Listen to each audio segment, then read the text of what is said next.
চিকেনের এই রেসিপিটা বাড়িতে গেস্ট আসলে খুব সহজেই কিন্তু খুবই কম মাংস দিয়ে বানিয়ে নেওয়া যেতে পারে। শুধুমাত্র কয়েক টুকরো মাংস দিয়ে এইভাবে ছোট ছোট টুকরো করে কেটে চিকেন 65 এর রেসিপিটা সহজেই বাড়িতে বানিয়ে নিতে পারবেন।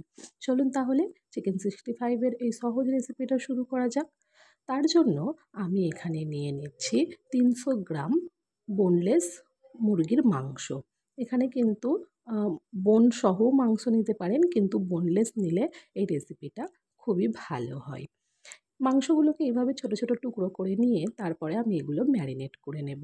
ম্যারিনেট করার জন্য দিয়ে দিলাম 2 চা চামচ টক দই, আদা রসুন বাটা 1 চা চামচ, স্বাদ অনুযায়ী লবণ, গোলমরিচ গুঁড়ো, জিরের গুঁড়ো, লাল লঙ্কার গুঁড়ো দিয়ে দিলাম হাফ চা চামচ করে, আর সামান্য একটুকু দেব আমি ফুড কালার।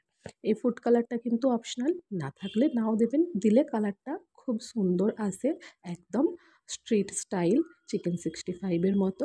না দিলেও কিন্তু এর স্বাদের কোনো তফাৎ হয় না, স্বাদ একই রকমের হবে, দিলে একটু দেখতে ভালো লাগে। দিয়ে খুব ভালো করে এটা মাখিয়ে আমি 1 ঘন্টার জন্য এটাকে ঢাকা দিয়ে ম্যারিনেট করে রেখে দেব।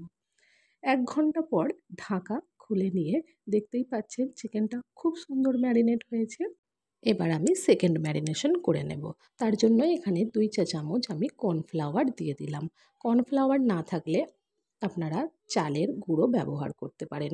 চালের গুঁড়োও না থাকলে এখানে 2 চা চামচ ময়দাও দিয়ে এটাকে খুব ভালো করে মিশিয়ে নেব। কর্নফ্লাওয়ার দিলে এটা ভালো হবে, একটা ক্রিস্পি ভাব আসবে। না থাকলে চালের গুঁড়ো অথবা ময়দা দিয়ে খুব ভালো করে ম্যারিনেট করে এটাকে ঢাকা দিয়ে আরও 30 মিনিটের জন্য রেখে দেব। 30 মিনিট পর এগুলোকে এবার আমি ফ্রাই করে নেব। ফ্রাই করার জন্য আমি এখানে তেল বসিয়ে দিয়েছি। তেলটাকে মিডিয়াম ফ্লেমে আমি গরম করে নেব। মিডিয়াম গরম করব, খুব বেশি হাই ফ্লেমে দেব না, তাতে কিন্তু চিকেন ওপর থেকে ভাজা হয়ে যাবে, ভেতর থেকে কাঁচা রয়ে যাবে। মিডিয়াম ফ্লেমেই এগুলোকে আমি ভেজে নেব। চিকেন দেওয়ার পরে প্রথম 2 মিনিট কোনো নাড়াচাড়া করা যাবে না, তাহলে কোটিংটা খুলে যাওয়ার সম্ভাবনা থাকবে। 2-3 মিনিট পর এটাকে হালকা হাতে একটু নাড়াচাড়া করে আরও 2-3 মিনিট আমি ভালো করে গ্যাসের ফ্লেম মিডিয়াম রেখে ভেজে নেব। চিকেনটাকে ভাজতে আমার প্রায় 5-6 মিনিট সময় লেগেছে। 5-6 মিনিটের মধ্যেই কিন্তু চিকেনটা এইভাবে ক্রিস্পি আর লাল লাল করে ভাজা হয়ে গেলে আমি তুলে নেব। বাকি ম্যারিনেট করে রাখা চিকেনগুলোও আমি এই একইভাবে ভেজে নেব। এক এক করে এগুলো দেব, সব একসঙ্গে দিয়ে দেব না, তাহলে চিকেনগুলো জড়িয়ে যাবে একে অপরের সঙ্গে। এক এক করে দিয়ে লাল লাল করে আমি ভেজে তুলে নেব। তো এখানে আমার সবগুলো চিকেন ভাজা হয়ে গেছে।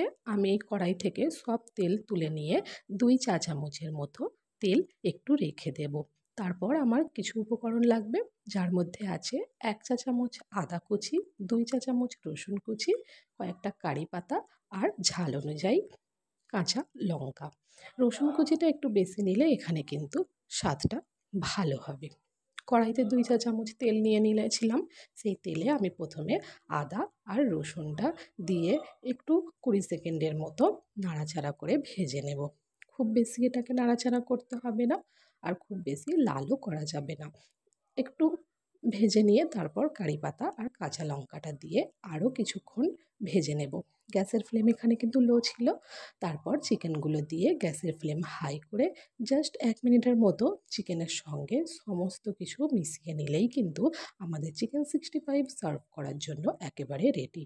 বাড়িতে গেস্ট আসুক অথবা সন্ধেবেলা ছোটোখাটো স্ন্যাক্স হিসাবে এই চিকেন 65 রেসিপিটা কিন্তু অনায়াসে সার্ভ করা যেতে পারে। যদি আমার ভিডিও ভালো লাগে থাকে তাহলে একটা লাইক, কমেন্ট, শেয়ার আর আমার চ্যানেলটা সাবস্ক্রাইব করার অনুরোধ রইল। ভিডিওটা যদি ভালো লেগে থাকে অতি অবশ্যই কমেন্টে জানাবেন ভিডিওটা কেমন লাগলো। একবার অবশ্যই বাড়িতে এইভাবে চিকেন 65 বানিয়ে দেখুন, খেতে কিন্তু খুবই ভালো লাগবে।